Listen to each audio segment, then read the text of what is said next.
Hey guys, this is, what's my name? Maggie Ulmer. Hello, and welcome to another episode of Plain Truth, a Holy Spirited podcast. I'm Maggie Ulmer, and I am here with Scott Kisker. David Watson. and Kent Millard. our special guest today. Thank you so much for being with us, Kent. It's an honor to be here, Maggie. I'm serving as president of United Theological Seminary, and I was a pastor at St. Luke's United Methodist Church in Indianapolis for 18 years. Wonderful. And I think you were going to be talking about the Indianapolis Plan, or some plan for amicable separation. Yeah. Is that the idea? Yes, it is. Hey, do you want a job as a podcast host? Because you just went right into all that. It was fabulous. I want to mention before we move on to the topic that you were also, and before you came to United, you were an interim pastor. Yeah. Correct. At Hennepin Avenue in Minneapolis. Correct. And also at my parents' church, which is St. Andrew's in Highlands Ranch, Colorado. Correct. Right outside of Denver. Correct. So you served as, after you retired, very poorly, I might add, you started serving interim in these churches that were in between pastors, and then eventually accepted Is this what position retirement here. looks like? Yes, well, I failed retirement. Okay. It's not a biblical concept, so it's that's all right. good. That's good. You're allowed to fail that one. I retired to take care of my wife, who was ill with pancreatic cancer. Oh, goodness. And so shortly after I retired, then she passed away. So I asked God, what am I going to do now? I'm no longer a pastor. I'm no longer a husband. What's my life about? And God said, be an encourager of pastors and congregations. It was said in my mind, but it was so clear.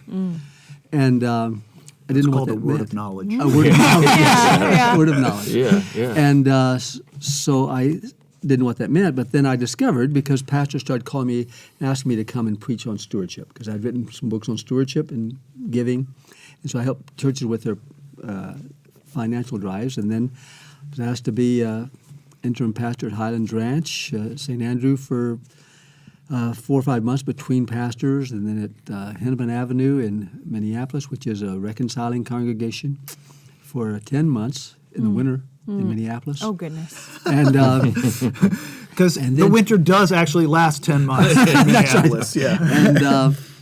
and then I was interim minister at First Baptist Church in Indianapolis. Wow. When God said be an encourager, I thought he meant Methodist churches. But he didn't say denomination, so I filled in for a Baptist friend. I said, why don't you get a Baptist? He said, I want you to do it. So I preached loud, and I immersed people. All right. Let's go. Oh, that And is so awesome. I thought then that was kind of over, and then I got a call to come to United as an interim president to help with some financial challenges. And how to many raise- years ago was that again? 3 years ago. Very interim. I was supposed to be interim for 6 months, and they haven't let me go yet. Yes. And I'm enjoying it more than anyone should enjoy any job in the world. Oh, that is all excellent. And we're glad to have you here, Yeah. Ken. Yes, Thanks. honored to Thank be you here. for doing this work. With great faculty, staff, students, and a great mission of preparing faithful and fruitful pastors and church leaders. I mean, there's no greater mission in the world, because I think that's what's going to change the world, is having effective leaders in local churches. 100% true. Yes. Well, thank you so much for being with us. We are really appreciative. And as you said a few minutes ago, you are here to help us talk about the Indianapolis Plan. Yep. Right. So, if you would, I don't know. Why don't we, not every listener to our Yes, I podcast was probably gonna say. even knows. There might be lay people who don't even know what's happening in the denomination, let alone what's important about this one what a general particular conference thing. is, and what the one what happened in 2019 and what's going to happen in 2020. We're going to talk about what we have time to talk about. I know, but just to give just a brief. So, a brief, yes.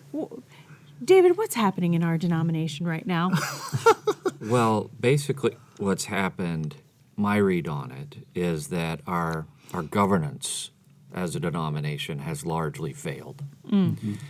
We have deep disagreements within the United Methodist Church, and the presenting issue of those disagreements is what our discipline calls homosexual practice.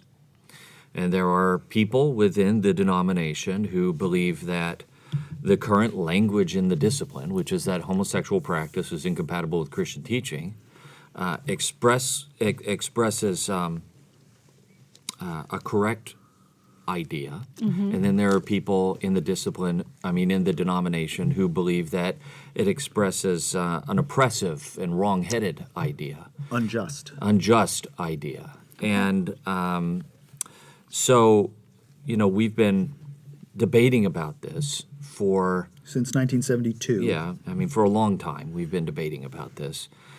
And finally, it's just gotten to a point where elders and bishops in the denomination are so at loggerheads with one another that our system of self-governance isn't working anymore.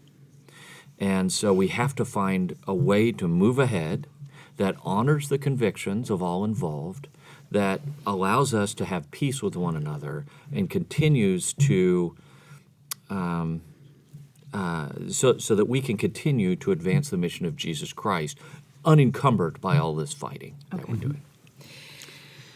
So here's my experience with this, Maggie. Please.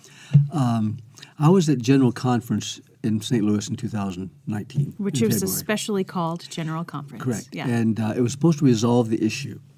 It did not. There was a plan presented, sponsored by the bishops of the church, called the One Church Plan, which would basically allow each church and annual conference to decide if they will ordain gay persons and marry gay persons. And that plan failed. And the traditional plan passed, which maintained the current position of the discipline and clarified the penalties for breaking the discipline, for doing gay weddings and so forth. And so there was such animosity. At that meeting, it's almost another word from the Lord almost. It says, we can't do this again. We can't get together and fight in such a bitter, hostile way. It does not bear witness to Christ. It does not bring people to Jesus. It does not bring people to the Methodist Church. No one wants to join a church that's fighting like this in public. And so I just had a conviction. I said, we've got to find a way to separate amicably. I think it was in 2004, Dr. Bill Henson, pastor of Houston United Methodist Church, made a proposal for an amicable separation. He said, we have irreconcilable differences. Now, he made a proposal at General Conference which was defeated, but now it's come back around. He was prophetic. It was right. He was prophetic, yeah. We have irreconcilable differences over homosexuality.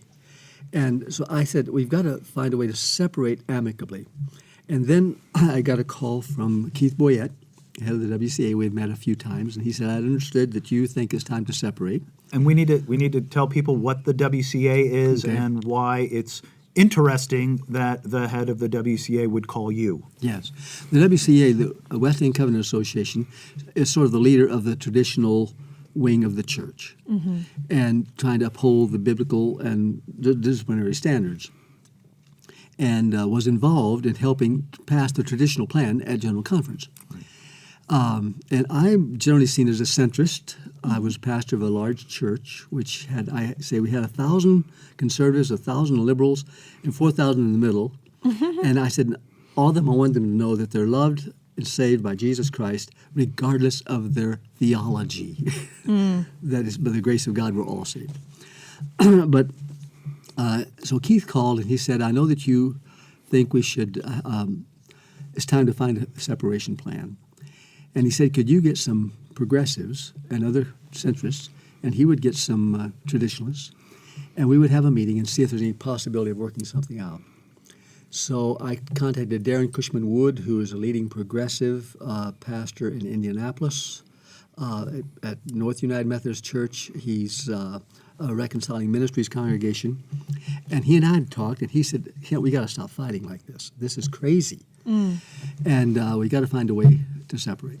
So he got some progressives together. I got some centrists together, and Keith brought 5 traditionalists. Let me tell you, the first day we had a meeting at North Church, it did not go well. Surprise. Everyone was articulating their point of view. We really weren't listening to each other. We want to make sure we get this done or that done. So my wife had invited everyone to come to our house for dinner that night. And we sat around a big table and said, no one can talk about the issue.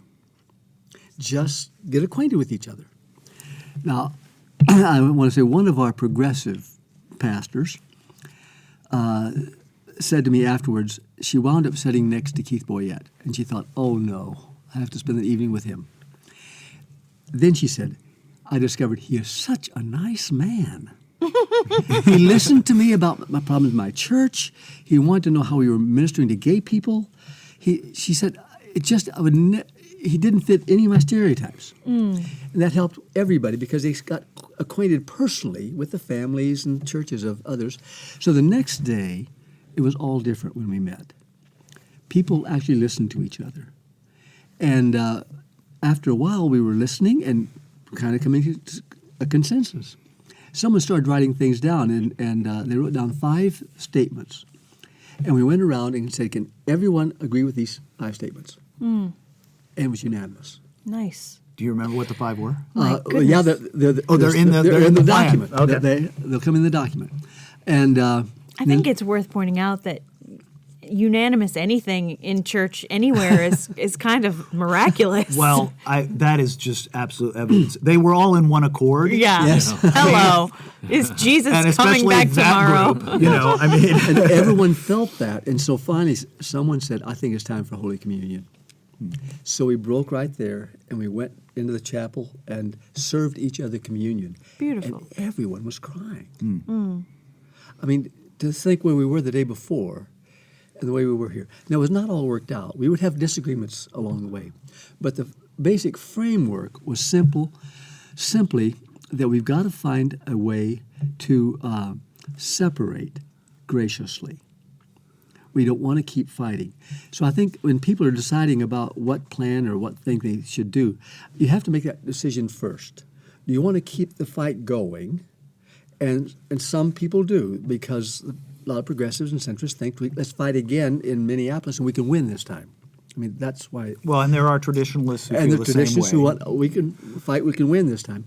And we had come to the conclusion that the fighting was the problem. I use this analogy. I visited Denali Park in Alaska once, and outside the visitor center, there's the skeleton of 2 bull moose who crashed their horns together so hard they couldn't disengage, and they both died. They starved to death, probably. Yeah. Yeah.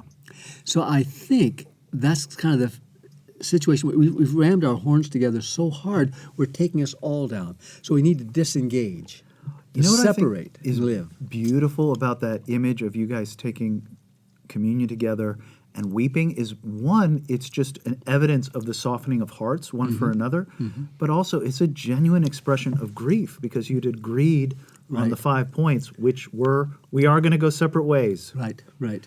And it is sad. Yeah, And we're so angry so much of the time we can't actually deal with the real emotions that are going on in this. I think everyone is sad. No one wants to break up. Yeah. But sometimes I think an amicable divorce is better than abuse. Oh, heck yeah. And so what's happening is we tended as a church to abuse each other verbally and other ways. And that is not life-giving to anybody. Right. But both can have life if we can separate. And so that was the beginning of our conversation. Well, and there's another. I mean, I keep interjecting, and maybe this is rude, but Wesley talks about, I think it's in the Catholic Spirit, about how it's not. It's on the church, but it doesn't matter. Okay, one of the Stay two. focused. Focus, yes, All the focus. fact checkers are going to get after you. I know. But he talks about how a cohesive community within the body of Christ has to hold to certain opinions on doctrine and how we practice and how we worship, or you can't really have a functioning community. Right. And it doesn't mean that somebody who thinks differently about those things is expelled from the body of Christ, right? That's I mean, right. I always say I actually know a couple of Presbyterians who are probably believers, like genuine believers. We love you, Presbyterians. Don't listen to Scott. You know what I mean? And I don't think just because we aren't part of the same Right. denomination that somehow one of us is not in the body of Christ. Exactly. And Wesley also says, if we can't coerce one another, Right. Yeah. right? Right. If we your are conscience is leading you in a different we are way. forced. Yeah, and it's not. I mean, there are some things that my conscience I might not agree, but it's not coercing me against what I believe the Holy Spirit is telling me. Right, right. That is neither, as Luther said, safe nor right. Right. So, if our institution is coercing us into something, then we need to find a way to bless and. Exactly. See, this is not a dividing of the body of Christ. This is dividing an organizational structure of the United Methodist Church, which is neither biblical Yeah. nor best. I mean, what we discovered is that it has asserted a good function in starting the denomination, but now has become so consumed with Robert's Rules of Order that that's the only way we can make decisions. And winning. Because that's always a winning and losing, and there's no way of a win-win. So this plan is an attempt at win-win. Excellent. It's not a perfect plan, but it was the best we could come up with. Basically, it says very simply that it's time for the United Methodist Church to divide into 3 different groups, Okay. denominations, expressions of Methodism, however you want to put it.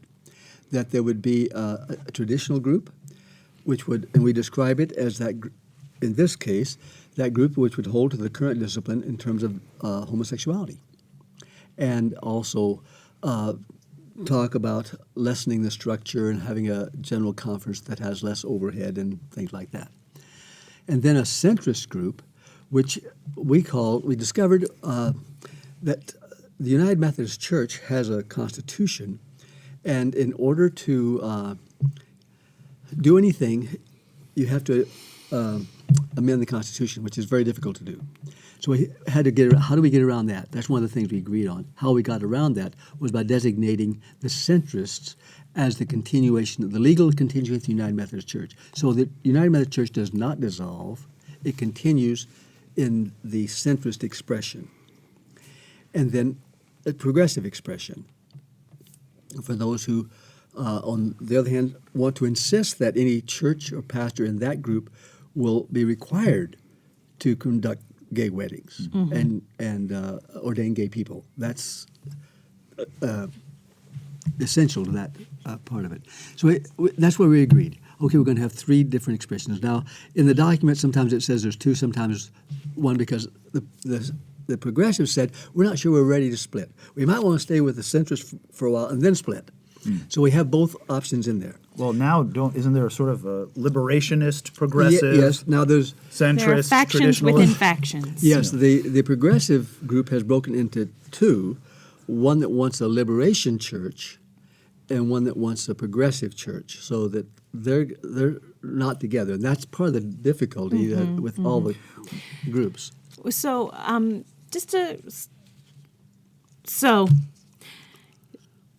I was at the called special general conference. All 3 of us were. We were all there. We podcasted from it. We did podcast from it. And one of the things that was evident and kind of amazing is the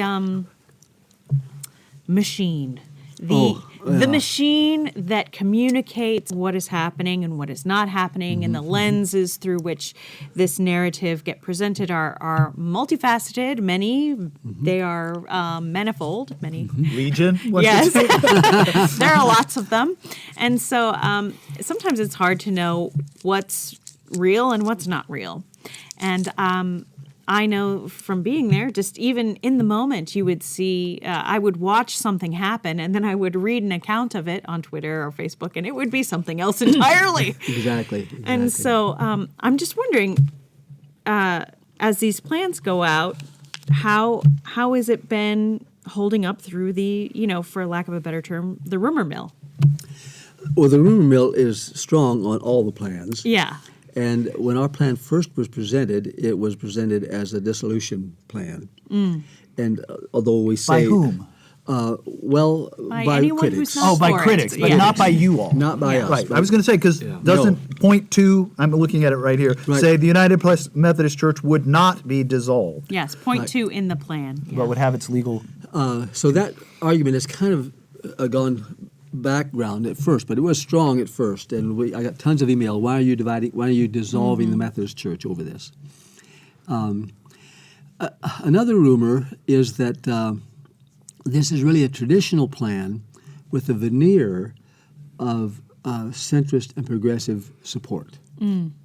That's probably the biggest rumor now that's out there, that the centrists and progressives have been duped by the traditionalists. Sorry, I don't mean to laugh at that, but at this point, I think the idea that anybody is vulnerable to duping, being duped is kind of funny considering how vehemently we all hold to our various positions. Exactly. Well, and especially since I'm looking at the names of the people Yes. who were part of forming this Yes, plan.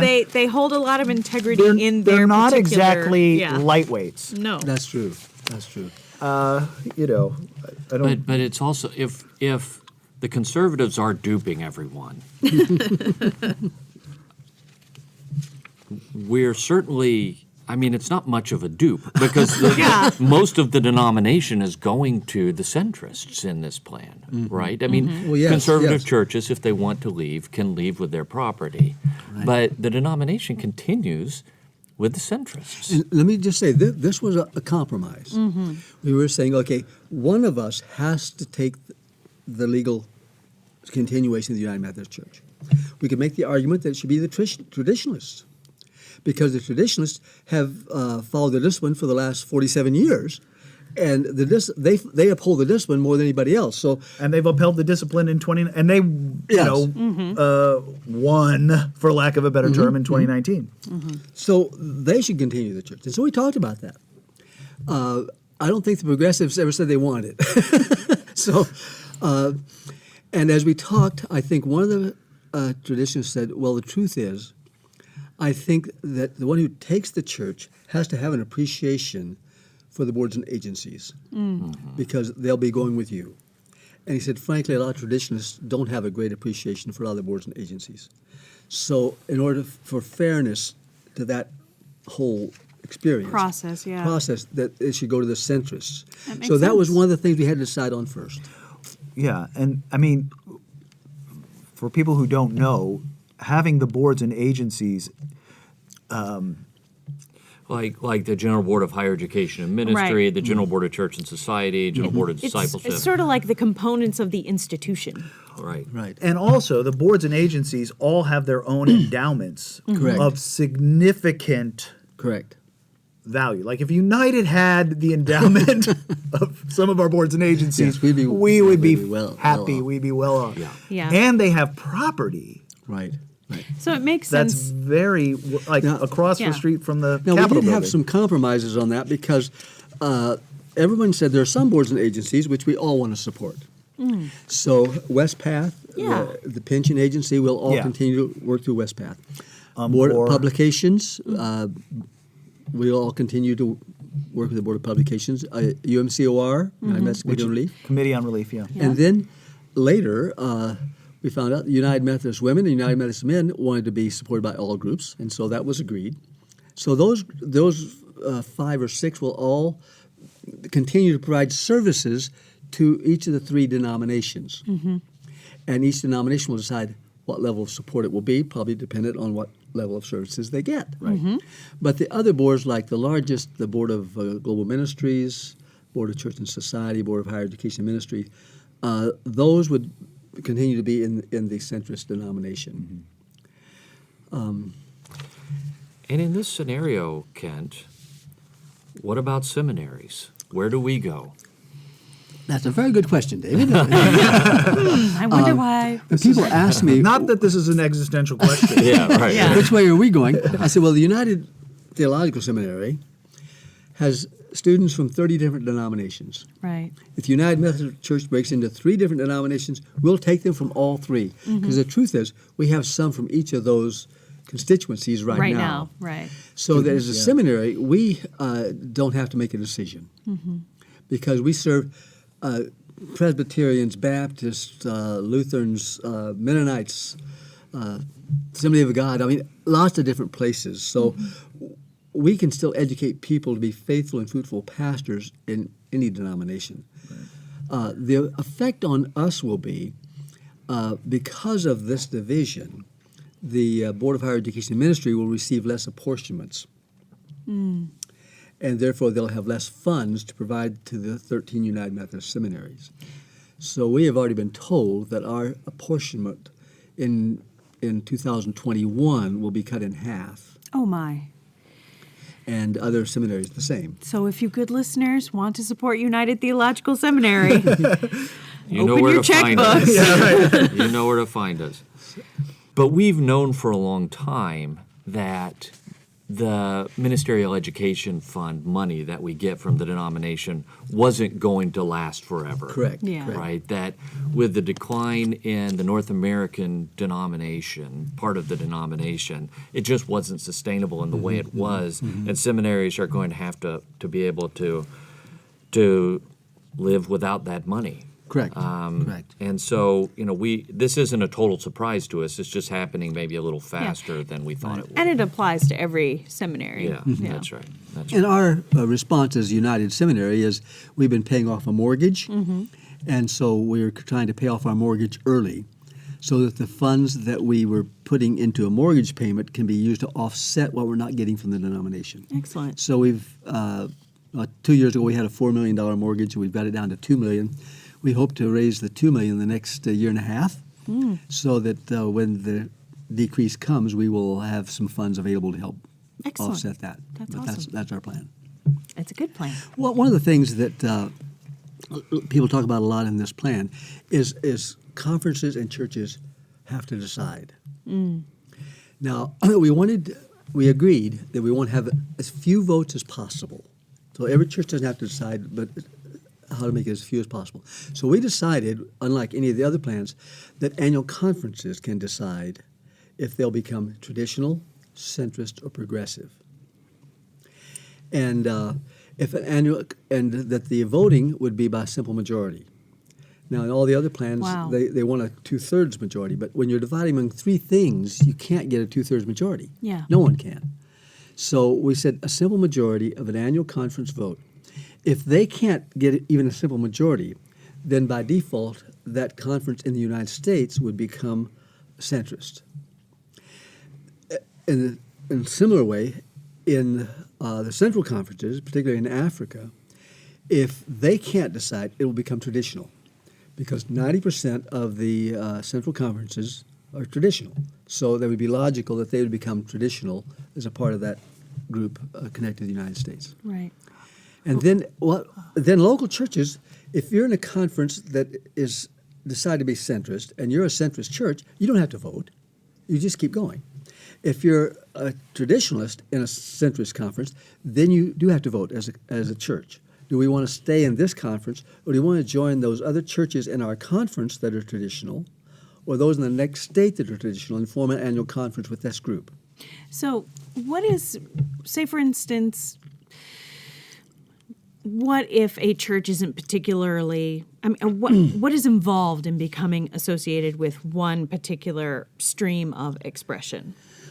Basically, use the WCA for example, because they have been thinking about this longer than anyone else, and have a discipline, a preliminary discipline and organization for doing it. And their way of doing it is if a local church anywhere in the nation or the world should decide to become a WCA church, they simply have to have a simple vote. Now, our proposal allows them to take their property with them. There's no penalty. There's no payment to the annual conference, because we're not leaving the denomination. We're dividing the denomination.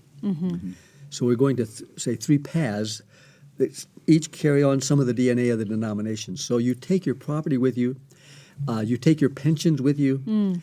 before, currently under the discipline, if you want to leave a denomination, there are some pretty heavy penalties. Yeah. If a church tries to leave because they have to work it out with the annual conference, generally they have to pay a year or 2 or 3 of apportionments in full, and they have to pay for their property. And they may not be able to continue with the West Path. So, they have to pay the unfunded liability, Right. pension unfunded liability for the conference. If you are going into a new denomination out of being birthed out of this one, you take your property with you. That's part of our Out of the proposal. Indianapolis Indianapolis Plan. Plan says you take your property with you with that group of churches. And in West Path, we consulted with them, and they say then they will take their unfunded liability with them as well. So you don't have to pay anything. Now, you still carry that unfunded liability in the new denomination. But no one has to pay something for all the unfunded pastors in the past. Now, West Path had this little caveat. It depends on which churches are in there. You can leave with as few as 50 churches. You can start a new group. And they said to us, if it's 50 larger churches that have the financial resources to absorb the unfunded liability over time. But if it's 50 small churches, they would have a hard time handling the unfunded liability part. But that's down the road. I mean, it may have to have more churches to meet West Path's criteria. So I have how is this? So with the centrist being the continuation of the denomination and the default being that conferences would end up in the centrist group, which if it's only a 50% vote, and we saw how votes went this summer, Yeah. that's like every conference in the United States, because all the clergy are there's a preponderance of. Right. So how is that different from, say, passing what used to be called the one church plan with a very gracious exit? Is it basically the same thing? Very similar in terms of the centrist United Methodist Church, by our definition, would be a denomination where churches and conferences would decide if they're going to ordain gay people or do weddings. And so a lot of centrist churches may have some conservative people who feel that homosexuality is a sin, but they don't want to leave over it. Right. And so they're willing, they're called traditional compatibilists. Right. That is, they can be compatible with people who disagree with them and still be in the same denomination, though they disagree. So that's where, and they're progressive compatibilists who feel it's a justice issue that you should ordain gay people, but they're not going to make it a church split issue. They'll stay in a church even though it doesn't ordain gay people or it gives a choice. Well, this is all fascinating. Being married to a pastor, I'm just, of course, thinking about all of these things, and it's interesting. I mean, a lot of, we have never been in a church that is uniformly one way or another way. Correct. I just feel like that cannot possibly exist. I've never seen it. It would be it's super rare. Yeah, it would be a rare thing, and so it's interesting. It's an interesting position to imagine how pastors will negotiate these things with their people, and how the congregations will negotiate them. And I think that this plan actually really seems to solve one of the biggest hurdles, which is just the institutional burden of dividing all of these things up. And because, most churches I know would not be able to afford just absolutely leaving the denomination. Correct. And so, I mean, in a sense, it is a tremendous grace to have provided that. I mean, I'm actually very encouraged by that. Well, one of the big issues that we did not resolve, and in our thing it has to do with finances, we talked about lots of different ways, but how do you help finance new denominations? So we're going into 3 branches, Right. and the centrists will continue on, but all the assets shouldn't stay with the centrists. I mean, we should divide them in some fair way with the new branches. Finding that formula has been very tricky to do. and which assets are divided. As it was mentioned, I think the figure I saw was that the general boards and agencies have about $117 million in undesignated reserves. They have a lot of other reserves, but they're designated for certain purposes.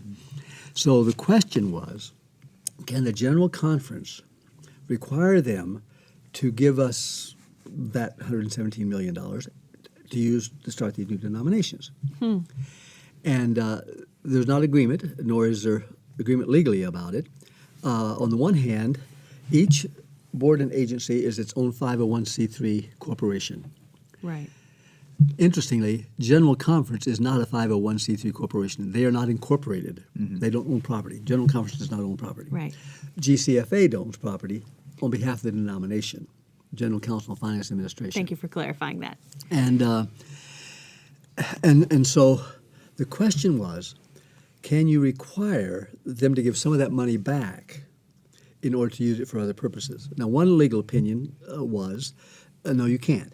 That once a 501c3 corporation, General Council of Finance Administration, has given money to another 501c3 corporation, It's theirs. General Board of Global Ministries, for a certain purpose, you can't take it back if they're using it for that purpose. Now, if you can make a case they're not using it, then you can get it back.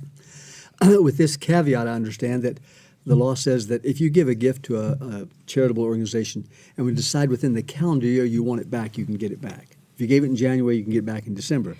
But you can't do it beyond that. So these assets have been given for many years. The other opinion is that because General Conference elects the people, actually Jurisdictional Conference elects the membership of the boards and agencies, so the church has control of those through the membership we elect. So therefore they could request those funds back because we elected the boards. And we're getting into the detail, and I think we probably lost. Right. Like, I'm almost lost. But, I used to run a 501c3. I know. So I get it. I know you get it. But GCFA would continue to serve all successor denominations, which is why they control all the money at its Correct. origin, which is why it- they could claw it back to themselves and then use it for the potentially if it's Potentially legal. that could happen. Yes. Okay. Yes. Yep. So all that to say that the broad strokes have been framed out, and the nitty-gritty is to be determined. Yes, and the complex thing is that every Methodist pastor and every Methodist bishop has to decide which way they're going. Yeah. Yeah. Well, and the hard part, I mean, I think most individuals probably know where they're going. It's going to be the congregations that will be difficult. And since in here it's simple majority, Right. Right. Oh my goodness. that throws the fight of General Conference down into a local church, Exactly. which is, Yeah. I don't think there's any pastor on whatever side of these issues who wants to is preside interested in that, over no. that. At lunch today, one of the pastors was here, asked me that very question. He said, if my church should decide to become centrist and I'm traditional, what happens to me? Right. Actually, in the legislation, we have a provision for that there's temporarily you stay where you are until the other denominations are formed. And then, because it'll take about a year for the other denominations to get formed. And so when they're formed, then you could, as a pastor, go join that, or a church could go join that. And then appointment season works its And then- magic. Right, and then you would be assigned to churches where you're more compatible. One interesting thing is someone told me this, that the Methodist Church has divided probably 30 times or so since John Wesley. And that one of the discoveries has been that in most of the divisions, both sides grew because there was clarity of mission. Yeah. Always. When people joined a church, they knew what it was about. So if we divided and there's a traditional denomination, someone joins that, they know what they're getting. They know exactly where it stands. If it's a progressive, they know exactly where they stand. Now, the ambiguity will be in the middle still. Yeah. That different churches will be different ways. But that I wrote an article once entitled Divide and Multiply. That if we divided, we could perhaps multiply because we're declining at such a rapid rate now Right. that there would be a greater number of people in the Methodist movement. What I was telling some progressives who were upset with our plan, I said, we give you an opportunity to do what you want to do, is have a fully progressive denomination. And then look at it this way. You would be the only Methodist movement in the nation that fully accepts gay people as pastors and doing weddings. The other Methodist branches, AME Zion, the Salvation Army, Nazarenes, Wesleyan, the other Methodist movements in this nation do not accept gay people as pastors. So I said, you'd have a market there. You make the Wesleyan DNA in a new market. Mm-hmm. I don't know if I made any headway with them, but I was trying to see why they might be supportive of this option. Right. Yeah. What's going to happen if this doesn't pass? Oh, goodness. Several things. It could be that nothing passes and we continue just as we are with this huge conflict, because the situation now Maranatha. The bishops have said, I'm not going to enforce the discipline. And conferences have said, I'm not going to enforce the discipline. And the Western jurisdiction bishops said they are a safe harbor. Any gay person in the nation can come and they will not be taken to trial, anything like that, pastors. Kent, I've just decided I'm not going to teach my classes. Is that All right. Sorry. Keep this car on the road, please. So that's the sort of chaos we're in now. We have a book of discipline, but it's not being followed nor enforced. Right. And it can't be. And it can't be enforced. Structurally, we have no we police messed force. that up in 1939, actually. Well, okay. And I know that. So I won't get into that, but- what happens if something like this doesn't pass? We continue, I think, in a source of conflict. Now, just to look at some of the other proposals, Next is probably the one that's talked about most as well. And that is a proposal that would reverse the traditional plan decision 2019. So that's the first action to do that. Right. And if you reverse that action, then we know what that means is it's a way of driving the traditionalists out. So the strategy is, if we can just get the traditionalists out, we'll be fine. I mean, that is the fundamental idea behind it. Mm-hmm. Now, they also want to revise boards and agencies and want to revitalize the church and things like that. But the first strategy is that. Let me just say what I've told some people. Ron Heifetz wrote a book titled Leadership Without Easy Answers. He is a professor at Harvard. And his point is that organizations, when they have a problem, they all run to a technical fix. Right. They try to find, well, if we just adapt this little thing here, it'll solve our problems. And he says it almost never does, because the organizations aren't adapting to the radical changes in the society. So he calls for adaptive changes, where you do fundamental changes.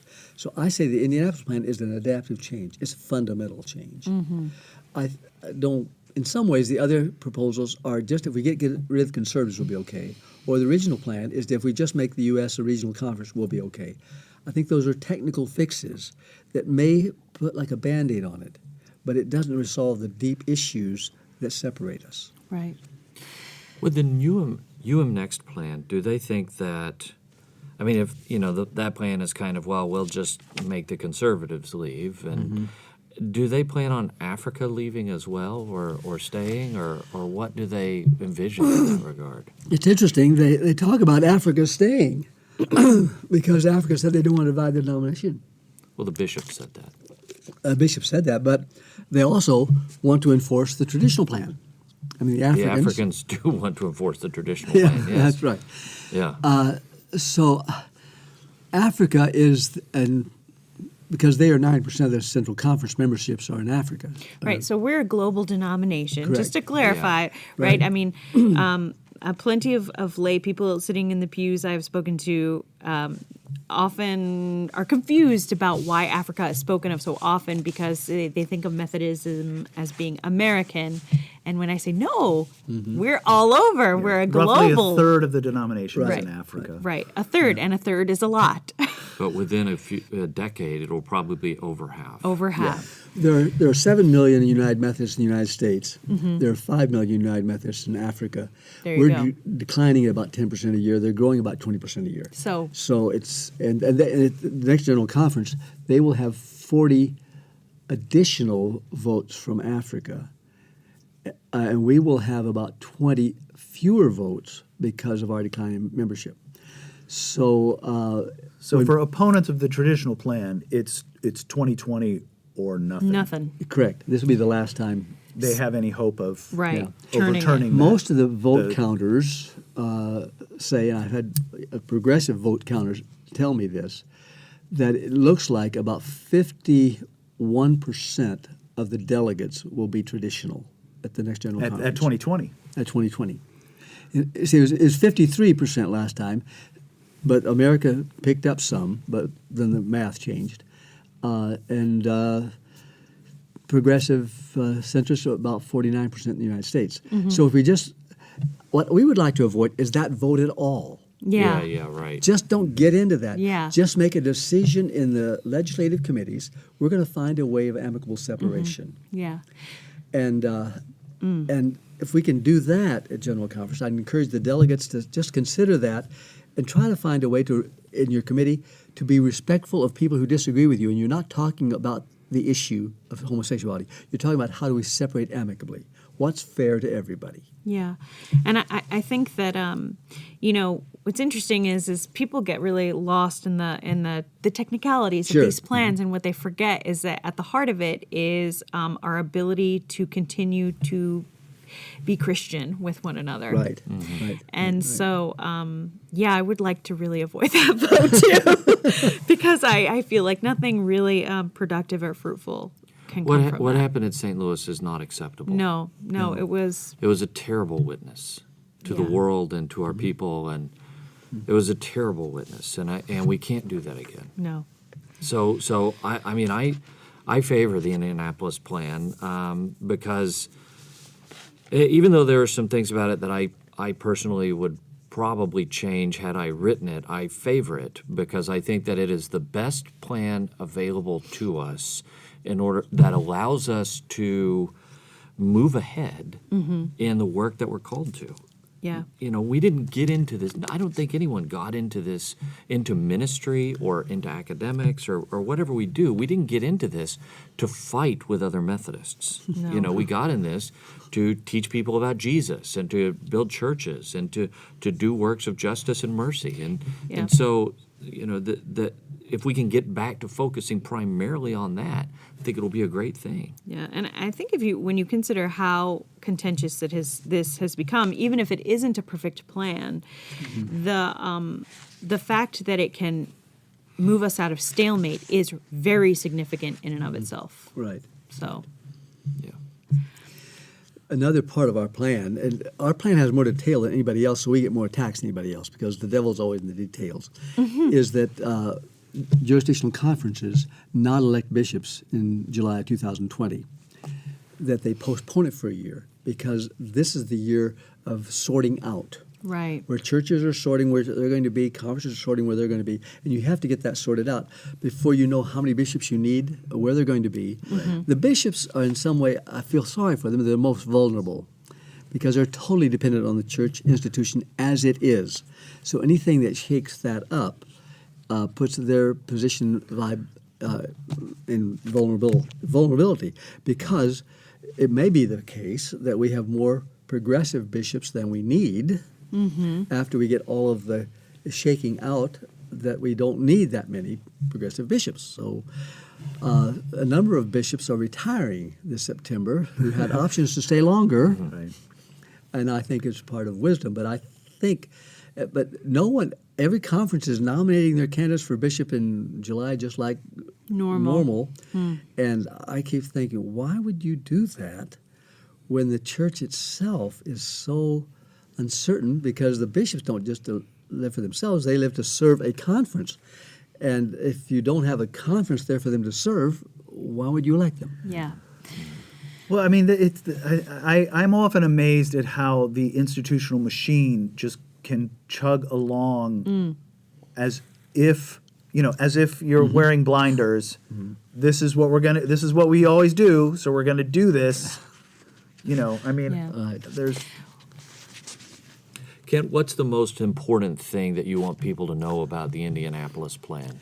That it's an attempt. It's the only plan that has both traditionalists, centrists, and progressives at the table. Okay. Everybody else only had either traditionalists as the traditional plan, or only progressive centrists in the other plans. So I think it's the only one that tried to do this. So therefore, there are compromises on all sides. So there's things that upset traditionalists in this plan. There are things that upset centrists and progressives in this plan, because when you compromise, you don't always get your own way. Yeah. But we came to respect each other, and made compromises that no one anticipated on the first day of the meeting. Goodness. And so that's what I want to remember, that it is an attempt. It's not perfect. And I don't say that this is the will of God for us. I just say this is an attempt of some honest people from different perspectives to try to help the church move in a different direction. Excellent.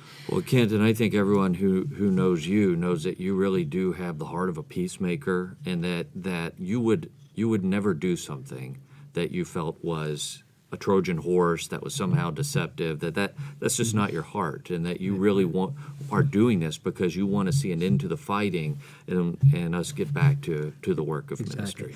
My focus is on preaching the good news of Jesus Christ for all people. Amen. And I would like to get us back on that focus as a denomination. Yeah. Well, we really appreciate your time. Thank you. And thank you so and much your work on this plan. Yes, Thank you. absolutely.